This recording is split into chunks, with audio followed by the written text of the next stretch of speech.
Sejam muito bem-vindos. Está aberta mais uma sessão das novas crónicas da Idade Mídia. Eduardo Oliveira e Silva, Luís Marinho, Luís Marques e Rui Pego. Temos uma semana cheia, como de resto começa a ser normal. Eu ia pegar pela rádio e pela tremenda força da rádio nos relatos de futebol. E estou a referir-me ao último jogo da seleção portuguesa no Campeonato Europeu, na zona dos penaltis, no momento dos penaltis, o vídeo que correu o mundo do Nuno Matos, relatador da Antena 1, que produz uma emoção tremenda que só a rádio consegue transmitir. E mais, estávamos a ver com imagem, quem ouviu só o som seguramente se emocionou com aquele momento. Sim, é evidente. E isto leva-nos a voltar um bocadinho atrás e recordar os grandes relatores de futebol que passaram pelas rádios, pelas três rádios, sobretudo pelas duas rádios, a Antena 1 e Rádio Renascença. Desde logo recordar os tempos de Rebelo Cristóvão e com os grandes comentários de Álvares dos Santos, não é? Era uma dupla absolutamente... Álvares dos Santos, o comentador que o país inteiro consagrou. Estamos a vê-lo sempre vestido com o seu fato elegantíssimo, sempre, não é? E atualmente mesmo aqui na Renascença, o Rui Viegas, João Fonseca, enfim, que criam a emoção do futebol, que de facto, como tu disseste, só a rádio é que transmite. Quer dizer, é evidente que todos nós gostamos de ver os jogos na televisão, mas ouvir na rádio é outra coisa e transmite outra emoção. Gostava também de recordar aqui o nosso grande Jorge Postrelo, não é? Que introduziu uma linguagem nova nos relatos. Era um relator único, que infelizmente já desapareceu. E claro, voltando ao Nuno Matos, o Nuno Matos é aquela força da natureza que nós conhecemos e que a mim faz-me impressão, não é só ele, mas onde é que vão buscar o fôlego, às vezes, para estarem um tempo imenso a gritar um golo, não é? É, porque é uma disciplina muito difícil aquela, não é? É de facto muito difícil fazer um relato, eu nunca fiz na vida, não posso avaliar, mas calculo que seja dificílimo, mas de facto eles são os grandes animadores da rádio em Portugal, sem dúvida nenhuma, não é? Bom, Luís Marques. Eu não trabalhei pouco em rádio, só fiz umas crónicas, e agora estas, mas ouvia muita rádio, como todos, não é? E sou do tempo em que só sabia futebol na rádio. Eu passava as minhas tardes no regresso, Pombal para Lisboa, portanto, escolhia a hora para vir à tarde ouvir os relatos. E para mim é inesquecível, e ainda hoje gosto. Às vezes, portanto, quando tenho que viajar e sei que há um relato, procuro mais ou menos à hora para poder vir para ouvir o relato. Ainda há pouco tempo eu fiz isso. E gosto e admiro muito quem faz um bom relato, e nós temos excelentes relatores, portanto o Nuno Matos é um deles, de facto aqueles 6 minutos são 6 minutos de gênio, não é? Verdadeiramente de gênio.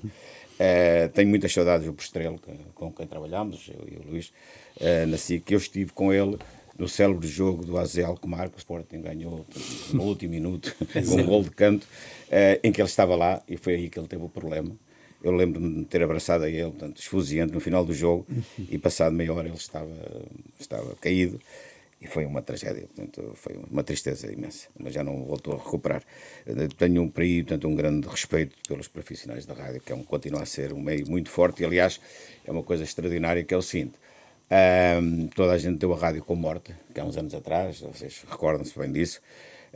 E no início deste ano, 2 estudos que eu consultei de 2 centrais de compras sobre o panorama dos média em Portugal, e ambos, e eram produzidos por empresas diferentes, ambas coincidiam num ponto, que era este: o meio rádio teve uma capacidade de resistência absolutamente inesperada, e é um meio com enorme potencial, continua a ser um meio com enorme potencial, e esta capacidade de recuperar este meio de comunicação, para nós que somos deste setor, é pelo menos um alento numa fase em que todos praticamente estão em crise, ou em crise por todo lado.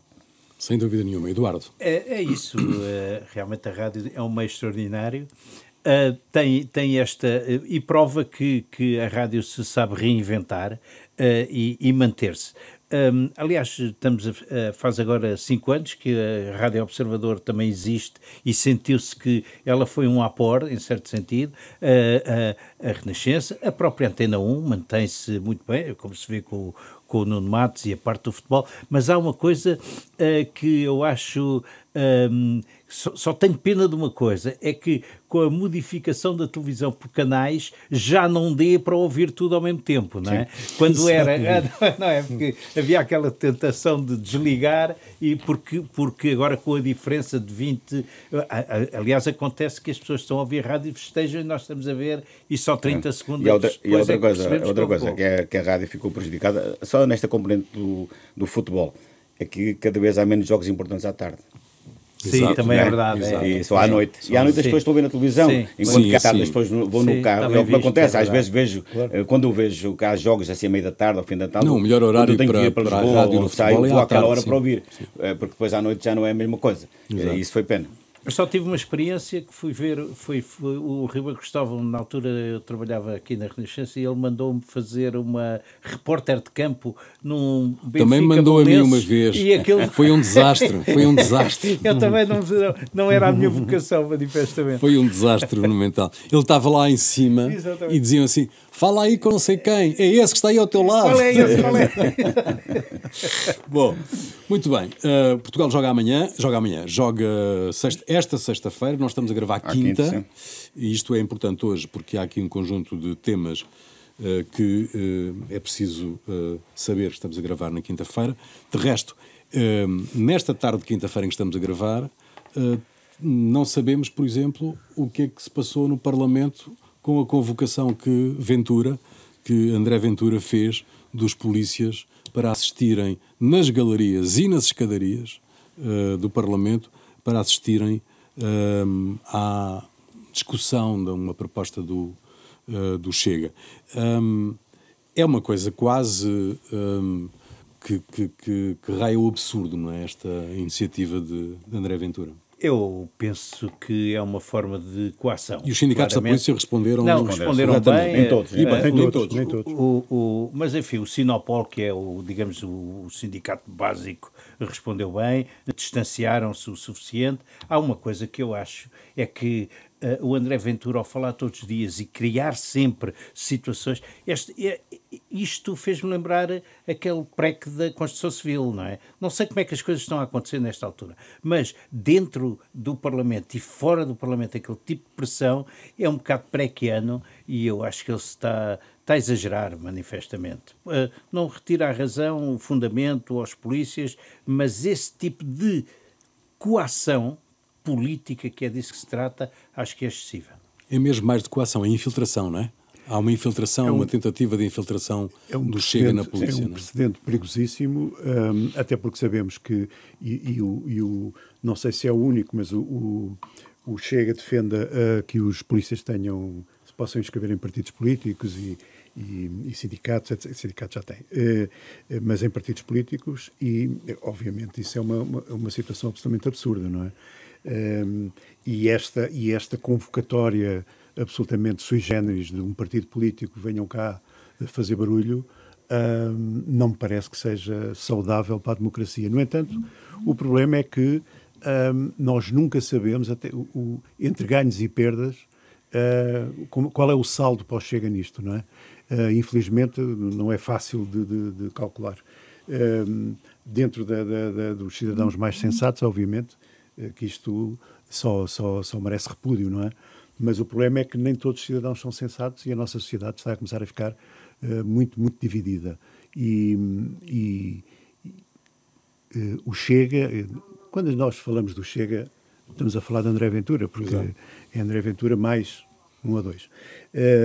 Mas quando André Ventura faz este tipo de convocatórias, não sabemos se é uma coisa medida ou se é, enfim, às vezes aqueles atos meio translocados que lhe passam pela cabeça, não é?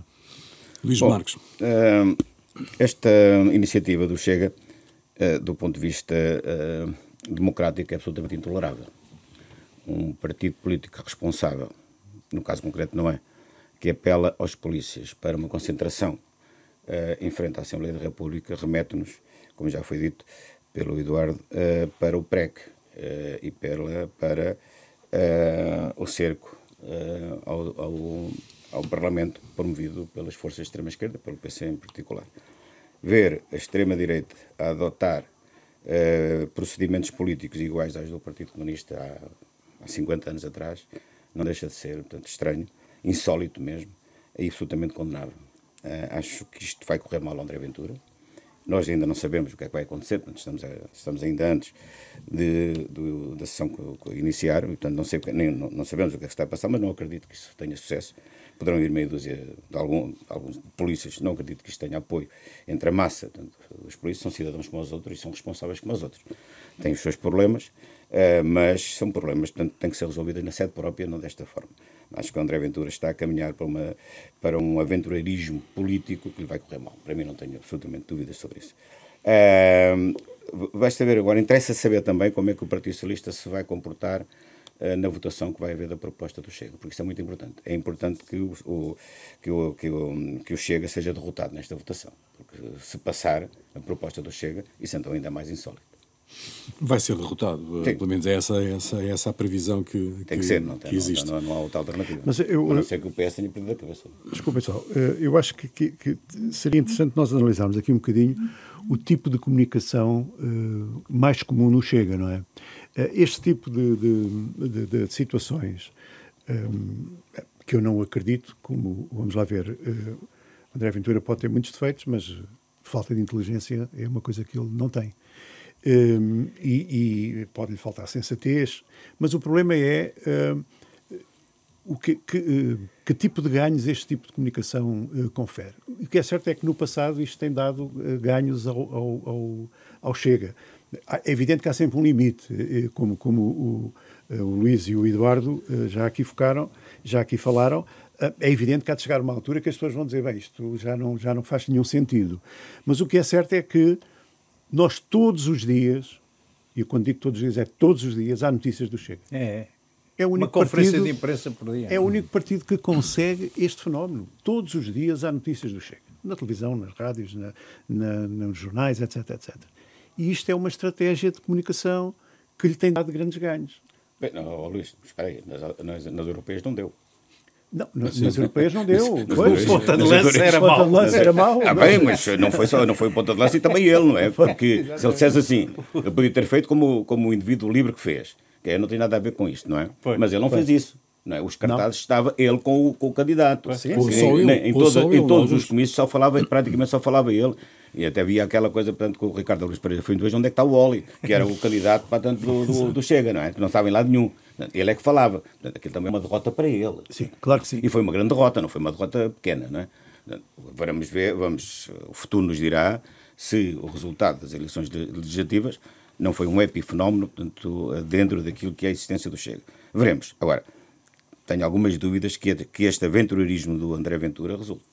Fortes dúvidas. Uma coisa é termos um partido de extrema-direita, estruturado, com projeto, com programa político. Podemos criticar ou não. Outra coisa é este tipo de aventureirismo. Isto é outra coisa. Isto está para além disso, não é? Luís, nunca teve. O Chega nunca teve um programa político coerente.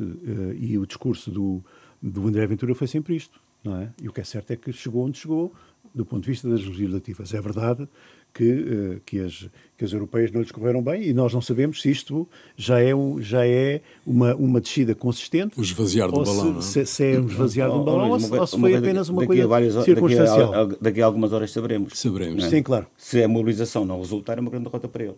Ponto final. Sim, claro. Não vale a pena tanto. Claro podem lá estar meia dúzia de polícias ou ex-polícias, ou seja o que for. Se não houver uma grande concentração à frente da Assembleia da República e lá dentro, é uma derrota para ele. Quem nos está a ouvir já saberá. Sim, exatamente.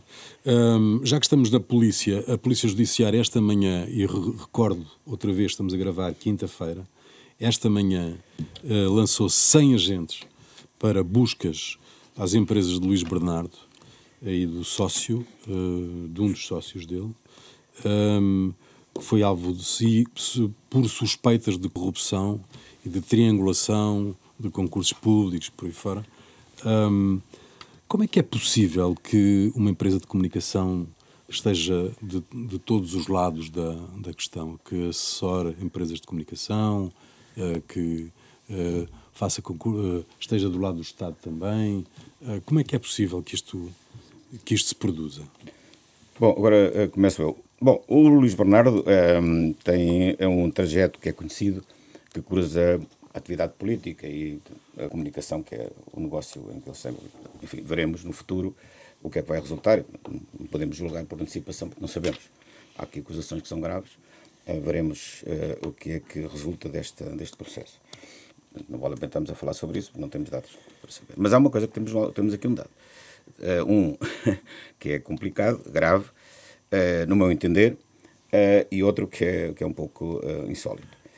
O primeiro o Luís Bernardo, que neste momento é um dos principais lobistas, no bom sentido, desta área, da área da comunicação e da relação entre os média e as empresas e outras instituições, dentro do seu portfólio de clientes, tem N câmaras, várias câmaras, que são agora a investigação, o Tribunal Constitucional e terá muitas outras empresas.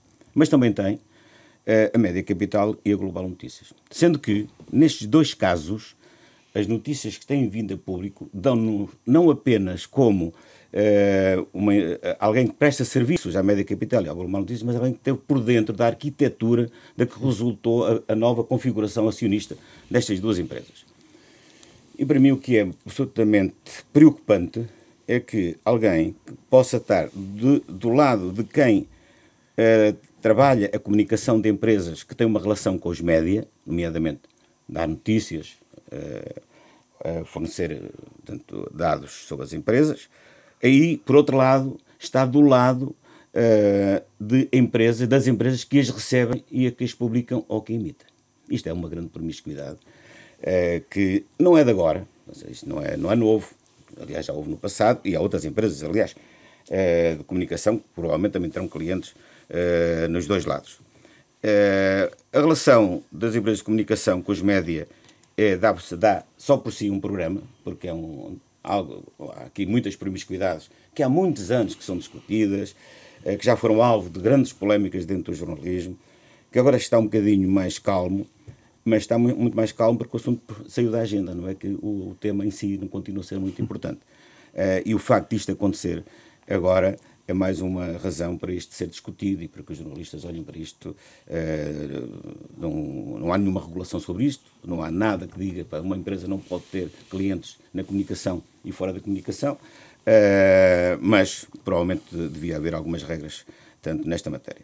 Outra parte insólita, que isto aqui é mais para nos rirmos, é que o Luís Bernardo está a ser acusado de cambão, ou seja, de haver portanto, manipulação entre ele portanto, e o João Tocha para combinarem preços, e um dos clientes do Luís Bernardo é o Tribunal Constitucional. Justamente, sim.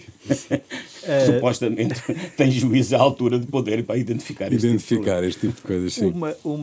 Eu vou só fazer aqui uma reflexão que é estranha a situação em que as empresas de comunicação são fortes e ricas e a imprensa é pobrezinha, não é? E, portanto, a imprensa está, enfim, com muitas dificuldades. Não é? Passam mais maus momentos. E a comunicação é um maná de dinheiro, não é? E, portanto, há aqui qualquer coisa, há alguém que está muito fragilizado desse ponto de vista e é a comunicação. Eu não sei se há cambão, se não há cambão, Eduardo. Agora, quer dizer, sei porque o acesso aos médias vale dinheiro. Pois é isso, mas Luís, é o que eu estou a dizer. É que eles ganham, não é? Mas é isso, quer dizer, portanto, os jornais fracos e em grande dificuldade são apetitosos para lá colocar matérias, não é? E rádios e televisões, o que for. Pegando só aqui naquele pormenor do Tribunal Constitucional, eu até pergunto, sinceramente, qual é o grande interesse que o Tribunal Constitucional tem para contratar uma empresa de comunicação? Para ser... Agora é moda. Pois só pode ser por moda. Já toda a gente reclama, inclusive, do Ministério Público. Porque as decisões do Tribunal Constitucional basta ao porta-voz do Tribunal Constitucional para anunciar, não precisa mais nada. Eu não sei se mas enfim... Isso é uma moda, não é? As instituições contratam empresas para fazer a comunicação. no tempo da outra senhora e durante um tempo, a seguir ao 25 de Abril, havia um quadro de assessores do Gabinete de Comunicação Social que estavam no Palácio Foz. No fundo eram uma espécie de funcionários que transitavam de um ministro para o outro e até de governos de uns para os outros. Não é? Eduardo, mas há aqui uma coisa mais grave no meio disto. É que se tu fores depois fazer o levantamento, praticamente todas estas estruturas têm gabinetes de comunicação, ou têm gabinetes de imprensa. Sim. A assessoria soma aos gabinetes de imprensa, o que é extraordinário. Não é? Exato. Portugal no seu melhor. Mas o retrato que tu fizeste fez-me lembrar, tu, Eduardo, o retrato que tu fizeste de as empresas de comunicação funcionam e aparentemente não têm nenhum problema de liquidez e de capacidade financeira, e a imprensa tem. Faz-me lembrar o futebol, não é? Em que os clubes estão de rastros, sem dinheiro, e os empresários são, não é? Os empresários estão forrados, não é? Bom, vamos então ver qual será o desenvolvimento de mais esta ação. 100 agentes, volto a repetir, que fizeram buscas. Há sempre 100 agentes disponíveis para uma operaçãozinha. Mas há aqui outra reflexão que é assim: se nós tivéssemos que apelar aos jornalistas para refletir sobre isto, apelamos a quem? Olha a nós! Não é? Apelamos a quem? Pois é. Não temos ninguém a quem apelar, isso é que é a grande verdade. Pois é. Começa a ser esse o grande problema. Ou começa não, já existe. Mas é evidente que os diretores do jornais refletiram, mas uma estrutura, sim. O sindicato, como se não existisse, acho que não existe. Não tem peso. Mas não temos mais nada. Há uma comissão da carteira que também não reflete sobre isto. Exatamente. E sobretudo que agora também parece que faz formação profissional, que era só o que faltava. Pois, está bem. Bom, se pudesse dedicar a estas coisas, calhar era melhor, talvez. Digo eu, não é? Comissões parlamentares de inquérito. Esta quarta-feira, mais uma audição que resultou em silêncio, e neste caso um silêncio quase absoluto, à exceção do nome e do sítio onde morava e onde trabalhava. O Dr. Nuno Rebelo de Sousa não disse rigorosamente nada. E, finalmente, a provedora foi chamada ao Parlamento. A proposta do Bloco de Esquerda e do PAN, penso eu, se não estou em erro, passou, apesar de o Chega ter rejeitado, ter-se abstido, não é? Nesta proposta de levar Procurador-Geral da República à Assembleia.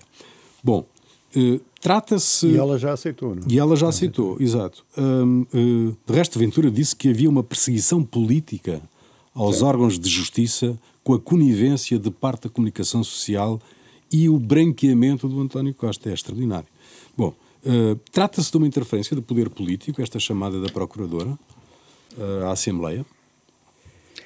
Quer dizer, não me parece... Quer dizer, vamos lá ver, depende um bocado do tipo de inquérito que fizerem à senhora, não é? Mas não me parece que haja interferência do... Se for para discutir o relatório, está na lei, não é? Eu acho que é isso que ela... Foi o que ela disse. Há pouco falávamos disso, exato, há pouco falávamos disso e, portanto, certamente é o que ela vai fazer, claro. Tendo em conta que, como o Luís Marques já disse, que ela disse logo, ok, vou lá, mas depois do relatório estar aprovado, portanto, obviamente vai falar do relatório. Vai fugir, obviamente, a todo tipo de questões que interfiram um pouco com todos os processos do Ministério Público e da forma como o Ministério Público funciona.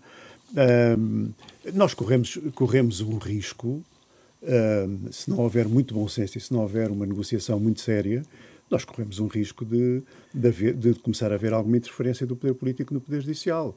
É evidente que nós temos aqui... As posições estão um pouco extremadas, não é?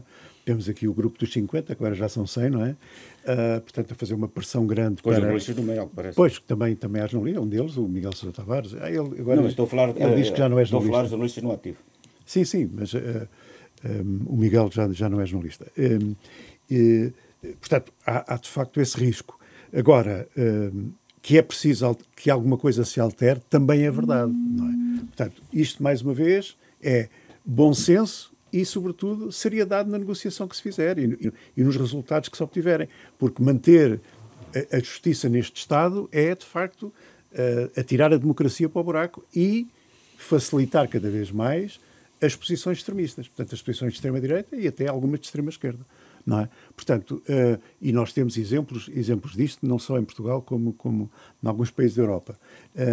É essencial, numa democracia, que a justiça funcione. Que funcione bem e que funcione rápido. Não é? E é uma coisa que em Portugal não existe. Não é? Luís Marques, Eduardo? Não, quer dizer, se alguém estiver à espera que a Procuradora vá lá falar de casos concretos, pode tirar o cavalo da chuva. Não, é? pode. Porque, sim, nem ela... Sim. Há ali dois aspectos. Por um lado, a questão do relatório de atividades, digamos que, sobre o qual ela naturalmente irá falar, e depois há alguns procedimentos do Ministério Público e algumas situações que realmente, do meu ponto de vista, são questionáveis. Mas sobre esses, ela não vai responder. Ela não vai explicar porque é que o Galamba andou a ser escutado 4 anos, o que é que se... Isso tudo... O que é que queria dizer o parágrafo, não é? Para que é que foi um avião da Força Aérea desembarcar, pareciam que iam invadir a Madeira, nós não vamos saber, porque a Procuradora também acha que não tem contas a prestar a ninguém. Desse ponto de vista, apesar se calhar também tem lá uma assessoria de uma empresa de comunicação, mas aí faz falta realmente alguma comunicação e algum repensar, se calhar, das metodologias internas da Procuradoria. Eu, desse ponto de vista, acho que os procedimentos, e sobretudo com esta Procuradora, não estou satisfeito. Já. Luís Marques, a Procuradora tem que estar sujeita a escrutínio também? Tem. Não, claro que sim. Aliás, todos os procuradores foram à Assembleia da República. Esta vai agora também. Veremos o que é que... Não quero antecipar o que é que vai acontecer e que explicações é que a senhora vai fazer. Agora, é preciso também separar a nuvem de Juno. Este ataque generalizado à Procuradoria tem alguma coisa... Não tem só coisas boas, também tem coisas más, não é? Porque aqui embrulha-se um bocado tudo. Não é? É a Justiça, é a Procuradoria, é a Comunicação Social. Há aqui uma conspiração para o regime. Eu gostava que isso me fosse bem explicadinho, onde é que está a conspiração contra o regime. Aliás, o início da colaboração do Pedro Adão e Silva, tanto no público, que foi ontem, quarta-feira, e é preciso recordar que o Pedro Adão e Silva foi Ministro da Cultura e é uma pessoa bastante próximo do António Costa, e era uma pessoa influente no gabinete do antigo Primeiro-Ministro, diz, preto no branco, que houve um golpe de Estado em Portugal. Sim. E que os golpes de Estado já não têm que ser para golpes de Estado militares, já não tem que ser a tropa na rua, pode haver golpes de Estado, nomeadamente golpes de Estado, portanto, legais, no fundo, que é uma alteração do regime por causa, portanto, do Ministério Público. Posso ler o artigo, já agora? Um golpe de Estado em Portugal, mas de uma natureza nova, uma remoção de um Primeiro-Ministro perpetrada por meios não violentos. Ora bem, exato. É o que ele diz. Ora, isto para já, alguém que teve as responsabilidades que o Pedro Adão e Silva teve, dizer isto é grave. É grave porque tem que demonstrá-lo. Isto não é assim tão simples, portanto, de dizer que há um golpe de Estado. Porque só houve um golpe de Estado, então, e os poderes, portanto, o Presidente da República foi conivente, o Governo foi conivente, os tribunais foram, toda a gente foi conivente com um golpe de Estado em Portugal. Bom, isto é uma história muito mal contada, não é? E isso é grave que se anda a alimentar aqui uma campanha contra o Ministério Público, sendo que quem faz esta campanha é o poder político. Temos aqui o poder político a fazer uma campanha contra o poder, portanto, judicial. Não é em defesa do cidadão, desgraçado do cidadão que sofre com a justiça porque os processos não andam, porque os tribunais fiscais não funcionam. Não é por causa disso, é só por causa de uns políticos que são perseguidos e investigados. Ora, isto localiza muito as preocupações destes senhores. Nunca vimos manifestos dos 50 porque os processos estão há 10 anos de investigação. Ou porque as pessoas vão aos tribunais fiscais e aquilo não funciona. Ou porque os tribunais administrativos não funcionam. Não houve nenhum manifesto por causa disso. Portanto, aqui é preciso separar o trigo do joio. Há muitos problemas na justiça, eu já falei deles aqui, e há comportamentos e práticas do Ministério Público que são condenáveis e têm que ser alteradas, nomeadamente aquelas que atentam contra a liberdade das pessoas e contra os direitos dos cidadãos. Isso completamente em desacordo. Agora, vamos lá separar o trigo do joio. Pois havia aqui um ponto só, que já que tu falaste também na questão das gêmeas, um ponto que foi a semana passada eu disse que era uma coisa que me incomodava e incomoda, mas houve esta semana o João Miguel Tavares e mais alguém escreveu uma coisa que me passou um bocadinho despercebido, embora tenha assistido a uma parte do interrogatório, portanto, ao filho do Marcelo Rebelo de Sousa, do Presidente da República, ou uma parte que me escapou, que foi o seguinte: há aqui uma componente de negócio, portanto, que é nova. Exato, Uma novidade, que é a história da seguradora. neste processo, que é o facto de a empresa que era dona do Hospital da Luz de ser brasileiro. Sim, sim. Ser brasileiro. E pode aqui haver aqui agora uma nova fonte de investigação, uma nova frente de investigação, que aliás o PS explorou bem, que é haver aqui um lobismo com esta empresa no sentido de retirar à seguradora brasileira o pagamento dos tratamentos das crianças no Brasil. É uma frente nova, para mim surpreendente, diga-se de passagem, se calhar não tanto, se pensarmos bem, na figura do Nuno Rebelo de Sousa, mas que agrava um bocadinho a situação. E é uma novidade, ainda bem que os jornalistas, e aqui é um elogio a quem escreveu sobre isto, em particular ao João Miguel Tavares, que escreveu um bom artigo sobre o assunto. Bom, esta semana, neste caso, Eduardo. muito rapidamente, há uma coisa que eu acho neste caso, do ponto de vista da investigação, jornalística, é que isto é às pinguinhas, porque a história da seguradora já tinha sido vagamente falada no princípio. E, portanto, vai-se libertando a informação e dados jornalísticos à medida de uma novela para esticar. Também não sejamos ingênuos em relação à forma como jornalisticamente isto está Isto não foi uma questão de jornalismo, foi discutido ontem, foi ontem no debate.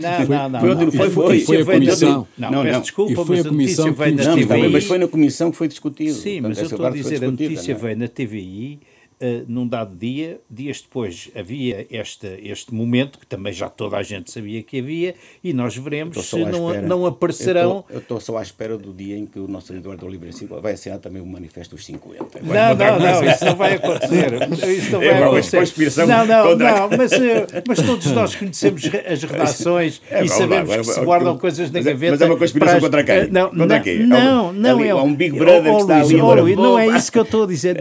Não. Eu estou a dizer que também há uma gestão. Nós estamos a falar da comunicação e do jornalismo. Nós também sabemos que há uma gestão da carteira da comunicação. Não estou a dizer que seja política. Tu és jornalista e foi jornalista como nós. Nós sabemos que há histórias que nós vamos investigar e vão aparecendo coisas novas. E há histórias que é natural. E há histórias em que nós não libertamos tudo de uma assentada. Eu acho que isto foi guardado de propósito. Então eu estive no Jornal Diário, sei muito bem isso. Bom, esta semana é uma semana decisiva na Europa. É uma semana decisiva na Europa. Chega para lá e pronto, bate na trave. Esta semana é uma semana decisiva na Europa. Eleições que estão a decorrer, hoje mesmo, estamos a gravar a quinta-feira, na Grã-Bretanha, no Reino Unido. Eleições onde os conservadores terão um colapso, previsivelmente um colapso tremendo, e haverá eventualmente uma maioria confortável, substantiva, larga, dos trabalhistas. E em França, este domingo, a segunda volta. A extrema-direita poder ter representação parlamentar. Exato, do Nigel Farage. E em França, este domingo, a noite de todas as respostas, não é? Surpreende-vos que a imprensa francesa tenha tomado praticamente por unanimidade do Libération ou La Croix a defesa de que era preciso barrar a extrema-direita. Isto é, por exemplo, após o choque fazer o bloqueio, escreve o Libération, o Le Figaro, tragédia francesa, o católico Lacroix chama também para título a necessidade de uma frente republicana. Isto é, do vosso ponto de vista, a imprensa francesa, no fundo, tentar tomar o desejo pela realidade, já que 12 milhões de pessoas votaram no Rassemblement National e que teve 15 pontos acima daquilo que tinha tido nas últimas eleições. Bom, diz tu, Luís. Bom, eu já tinha chamado a atenção na última vez, da semana passada, para o caso do Le Monde, que fez 5 ou 6 manchetes, aliás, todas as manchetes praticamente foi sempre contra para tanto a extrema-direita, contra Le Pen, e nenhuma curiosamente, contra a extrema-esquerda, né? Contra a Frente Republicana, que tem lá, enfim, personagens... Cada encomenda, para usar a palavra do Eduardo, pelo menos tão insólitas e tão perigosas como a senhora Le Pen. Há aqui uma comoção na sociedade francesa relativamente a uma eventual vitória da Le Pen, que será inevitável que aconteça. Já está em saber se é a maioria absoluta ou não. Hoje, aliás, o Primeiro-Ministro ontem, o Primeiro-Ministro já colocava a questão se vamos impedir a maioria absoluta, portanto já não é a vitória portanto, da Le Pen, é a maioria absoluta da Le Pen. Eu, como jornalista, preocupa-me que a imprensa francesa faça parte desta campanha. Quer dizer, admito tanto que editorialmente, aliás, nos Estados Unidos isso é norma e faz parte das práticas jornalistas americanas que os jornais assumam, tanto por quem é que apoia. Agora que depois, portanto, façam disso campanha, já me parece um pouco mais excessivo, e vamos lá ver se isso não se vira contra todos, não é? Contra o jornalismo e contra quem andam a fazer esta campanha contra a extrema-direita. Porque a extrema-direita vai ganhar, poderá não ganhar, tudo indica que não ganhará com maioria absoluta. Eu quero ver quem é que vai governar a França a seguir. Luís Eduardo, eu juntava também aqui a possibilidade de Biden desistir da corrida à Casa Branca. Sim, vamos então a isso também. Pois, é assim, em relação às eleições na Europa, enfim, penso que no caso da Grã-Bretanha será uma situação pacífica, entre aspas, isto é, uma alteração de poder, portanto, que eu considero normal. Se os cidadãos entenderam que o governo do Sr. Sunak não serviu, portanto, é natural que optem por uma mudança, neste caso, pela vitória dos trabalhistas. No caso francês é um caso complicadíssimo, mas é uma situação que a França vem vivendo há uma data de anos, não é? Portanto, a sociedade francesa está completamente partida. E esta resposta quase massiva dos jornais, dos principais jornais, reflete um bocadinho isso, porque deitaram para trás uma boa parte deles, alguns que são mais conhecidos pela sua tendência política, mas outros nem tanto, deitaram para trás um bocadinho toda a sua, digamos, a sua raiz jornalística para atacarem uma causa, ou para defenderem uma causa contra a possibilidade, que é quase uma certeza, da vitória da extrema-direita em França. Eu acho que isto merece uma reflexão talvez um bocadinho mais profunda da forma como a imprensa se deve ou não envolver em situações limite, isto é verdade que do lado da extrema-esquerda, do lado da chamada Frente Popular, temos partidos e temos personalidades que não andam muito longe da perigosidade da senhora Le Pen, ou talvez até mais, em alguns casos. Agora, a tendência é haver uma mistura, entre aspas, de partidos políticos que vão tentar impedir que a extrema-direita, porque a extrema-direita é um bloco único, não é? Enquanto que a Frente Popular não é um bloco único. E daí, portanto, teoricamente a imprensa poder entender que o perigo não está tanto do lado da esquerda, está fundamentalmente do lado da direita. Perigo em relação às liberdades. Eu só aceito que a imprensa se manifeste de uma forma massiva se considerar objetivamente que estão em causa as liberdades. Aí acho que sim, senhor, que a imprensa tem esse papel. A imprensa digamos, a coluna central de uma democracia.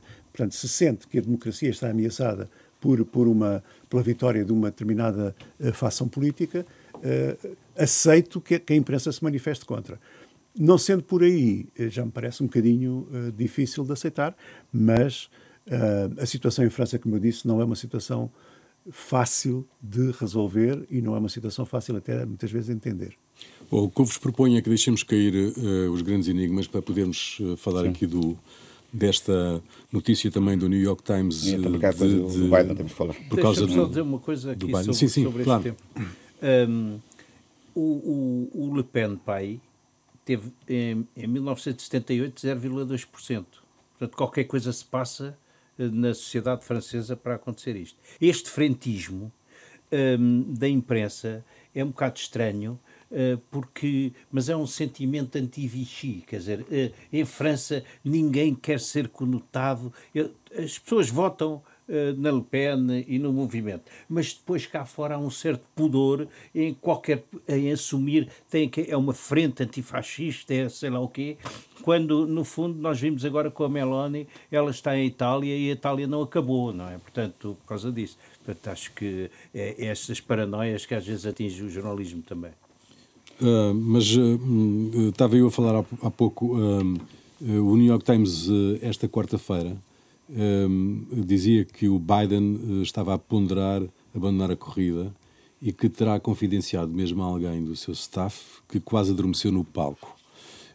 Depois a porta-voz da Casa Branca veio desmentir tudo isto e dizer que não, senhora, que ele estava firme e pouco hirto, digo eu, mas que estava firme na corrida. Como é que vocês avaliam esta situação?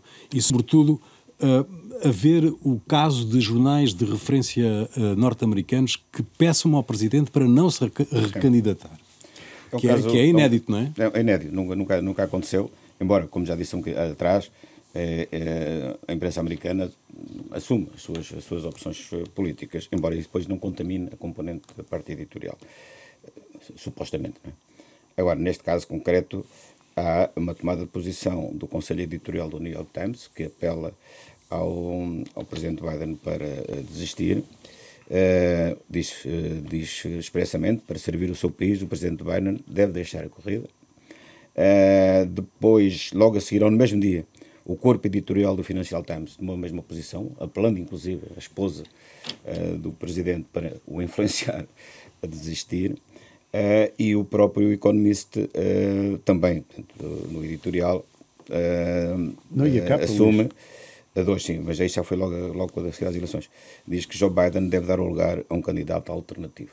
Portanto, isto é a primeira vez que órgãos de comunicação com esta importância e relevância assumem esta posição. Nos Estados Unidos há mais, destes três, só o New York Times é que é americano, mas é o mais influente americano, os outros dois são ingleses.